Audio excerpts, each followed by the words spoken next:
एक बार की बात है। एक गांव में रामदास नाम का एक नेक और ईमानदार व्यक्ति रहता था। वह हमेशा जरूरतमंदों की मदद करता, सच्चाई के मार्ग पर चलता और किसी का बुरा नहीं चाहता। लेकिन फिर भी उसके जीवन में दुखों की भरमार थी। दूसरी ओर उसी गांव में रघुनाथ नाम का एक धूर्त और लालची व्यक्ति था, जो दूसरों को धोखा देकर, छल कपट करके धन कमाता था। आश्चर्य की बात यह थी कि रघुनाथ का जीवन ऐशो आराम से भरा था, जबकि रामदास कठिनाइयों से घिरा रहता था।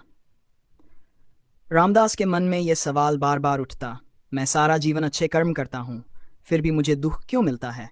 और रघुनाथ जैसा पापी व्यक्ति सुखी क्यों है? अपनी इस दुविधा को सुलझाने के लिए वह गांव के एक ज्ञानी संत के पास गया और अपनी पीड़ा व्यक्त की। संत मुस्कुराए और बोले, बेटा, मैं तुम्हें इस प्रश्न का उत्तर एक कहानी से दूंगा। संत ने समझाया, एक राजा था जो न्यायप्रिय था, लेकिन उसके राज्य में एक अपराधी था जिसने बहुत सारे पाप किए थे। राजा ने सोचा कि उसे तुरंत कड़ी सजा देनी चाहिए, लेकिन तभी मंत्री ने कहा, महाराज, उसे थोड़ा समय और दे दीजिए, हो सकता है वह अपनी गलतियों को सुधार ले। राजा ने मान लिया और अपराधी को कुछ समय और दिया।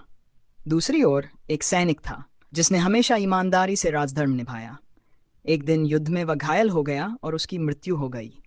लोग सोचने लगे कि जिसने जीवन भर सेवा की उसे मृत्यु मिली, और जो अपराधी था उसे समय मिल गया। लेकिन राजा जानता था कि सैनिक ने अपने कर्मों का फल पा लिया और अपराधी को अपने कर्मों का फल भविष्य में मिलेगा। संत ने आगे कहा, रामदास, यह संसार एक कर्म भूमि है। तुम्हारे पिछले जन्मों के कर्म भी तुम्हारे वर्तमान जीवन को प्रभावित करते हैं। अच्छे लोगों को कभी कभी अपने पिछले जन्म के कर्मों का फल भुगतना पड़ता है, जबकि बुरे लोग अपने अच्छे कर्मों का बचा हुआ फल भोग रहे होते हैं। लेकिन न्याय का चक्र कभी रुकता नहीं। जब समय आएगा तो पापी को भी अपने कर्मों का दंड मिलेगा और सच्चे व्यक्ति को उसका उचित फल मिलेगा। रामदास को अब समझ आ गया कि ईश्वर का न्याय तुरंत नहीं होता, लेकिन अवश्य होता है। उसने धैर्य रखा और अपने कर्मों में विश्वास बनाए रखा। समय बीता, रघुनाथ के पाप बढ़ते गए और अंत में उसे एक बड़ी विपत्ति ने घेर लिया। दूसरी ओर रामदास की ईमानदारी और अच्छाई ने उसे सम्मान और समृद्धि दिलाई। सीख, कर्मों का फल अवश्य मिलता है, कभी जल्दी कभी देर से, लेकिन न्याय का चक्र अवश्य घूमता है।